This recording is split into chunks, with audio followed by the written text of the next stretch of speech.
C'est la rentrée des classes et on reparle encore des rythmes scolaires.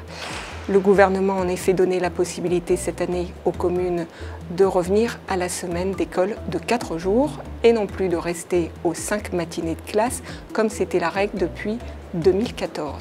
Les communes sont nombreuses à s'être engouffrées dans la brèche. Plus d'1 sur 3 va revenir à la semaine de 4 jours dès septembre. Ce sont surtout des communes rurales qui en ont profité pour faire des économies.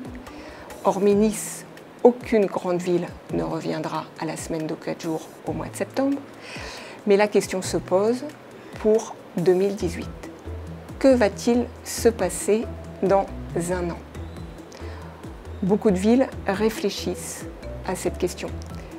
Marseille a déjà annoncé que les écoliers retourneraient à la semaine de 4 jours en septembre 2018 et Lyon s'oriente dans cette voie, même si la mairie affirme pour l'instant que rien n'est décidé.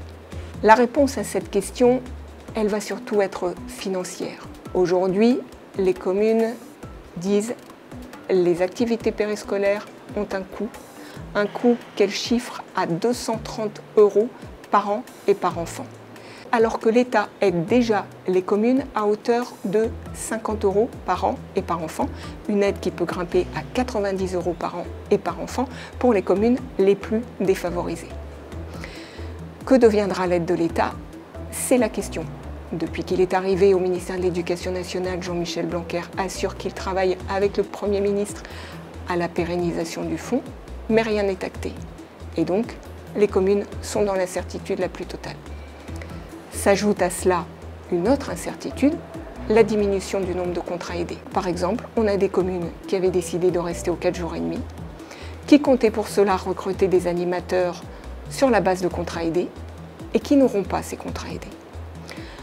On a donc une filière de l'animation qui va doublement pâtir de ce qui se passe. D'abord du passage d'un grand nombre de communes aux 4 jours et puis ensuite de cette question des contrats aidés, de leur diminution. 30 à 35 000 emplois, selon un syndicat d'employeurs du secteur, le CNEA, pourrait être touché.